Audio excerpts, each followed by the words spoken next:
For those that are coming to this YouTube channel, you receive the knowledge I'm sharing here. I'm glad this knowledge is benefiting you and edifying you. I do this for free as a service unto you to glorify Christ. And in this video, I just want to explain something. And what I'm about to explain is that there are times you should open your mouth, but it's better not to. Listen clear to what I'm saying. There are times you should open your mouth and say something, but it's better in the long run not to. People lean on society to tell them when to speak and when not to speak. Now I'm telling you, there are times you should speak, and it is the right thing to speak, but it's better not to. Now why am I repeating this? Because you need to get this message clear. Because, okay, let me just give you a parable. Let's say now you are in a bus. Okay? In the back of the bus, you have people that are making noise. And you look beyond you, behind you, and you see they're just a group of teenage girls. Now, those girls just want to have some fun, and they're talking about which guy they like or don't like. They're all into their mobile phones also. So you think, who cares? Well, let's say the noise gets too loud. Then you can say, girls, lower your voice a bit. You can do that. But let's say now that you are in a similar scenario, but behind in the bus you have these tall, heavy men who look very angry, and they even appear to be criminals. Now, let's say you're the bus driver. You should tell them, lower your voice. This is a bus. There are more people in here. It's the right thing to do. And they agreed with the conditions when they bought a ticket for the bus to behave. So you should open your mouth. It's the right thing to do, but it's better not to. You know why? Because those men, they carry a lot of negative energy with them. They have a lot of issues they don't want to face. So there are ticking time bombs.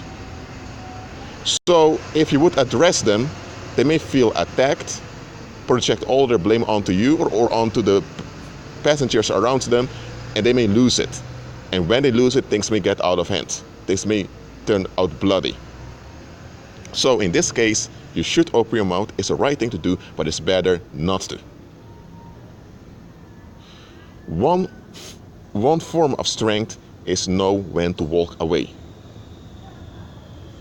You don't walk away because you're weak. You don't walk away because you're a coward. You don't walk away because you're forfeiting your responsibilities.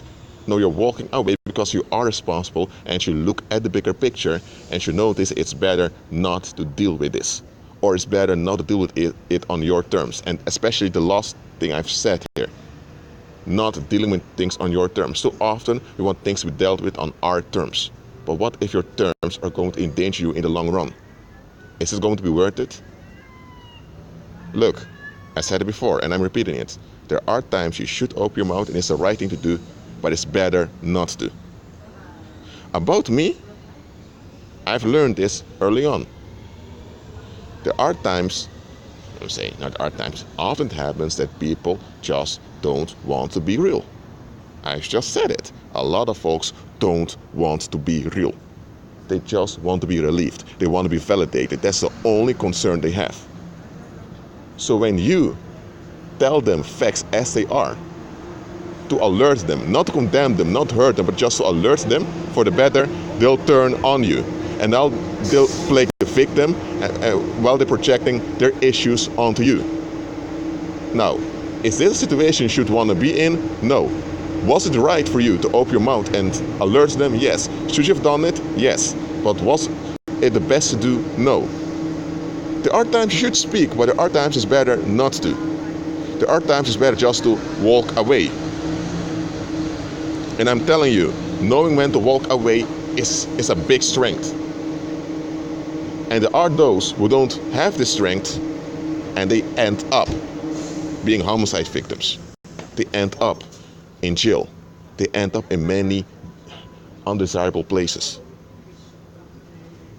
Look, I'm using this YouTube channel to spread knowledge. And to be frank, this is the only place really where I spread knowledge. In their life out here, on the job, or when I'm doing an exam for a course, because I follow additional courses also, or when I'm around friends or just in public, I seldom share knowledge. There are times the Holy Spirit gives an opening and I witness unto someone. But apart from that, I do not share life-saving knowledge. Now, someone may say, Rashid, why aren't you giving life-saving knowledge? People need it. Yes, they need it. And I have the knowledge. So you would say it's your responsibility to inform people. Yes, that's true. However, when people persist in the negative, which is idolatry, you should walk away. Not because others have the right to hold on to the negative, they don't. Not because others shouldn't be dealt with, they should be dealt with. But for you, for your safety and for the safety of those around you, it's better to walk away. Because when they are upset and frustrated and they don't manage to release their frustrations onto you, they release it on those around them. So they become a menace to anyone around them.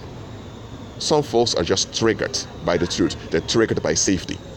They're not triggered by the negative around them. They're triggered by safety because they are negative minded. Don't cast your pearls before swine. Okay? I've learned this early on. Don't cast your pearls before swine. Because the only thing that will happen is they will be triggered, will be upset, and they will look for someone to pour it on. They may not come after you. They may acknowledge you're telling the truth and externally agree with you. But when you walk away, they're upset, and now they may look for a fight, either with their spouse or with someone down the street, and they may get violent and people will get hurt. It isn't just about you. Some folks just get triggered when they have to face reality. And facing reality, there's nothing wrong with that. It's liberating, it's freeing. But a lot of folks just don't want to examine their own expectations. They are in idolatry. That's how people that are in idolatry are. They will sacrifice you to preserve their gods. And those gods of theirs are their unexamined expectations. That's how they do. So that's it for now. Again, don't cast your pearls before swine. Be at peace.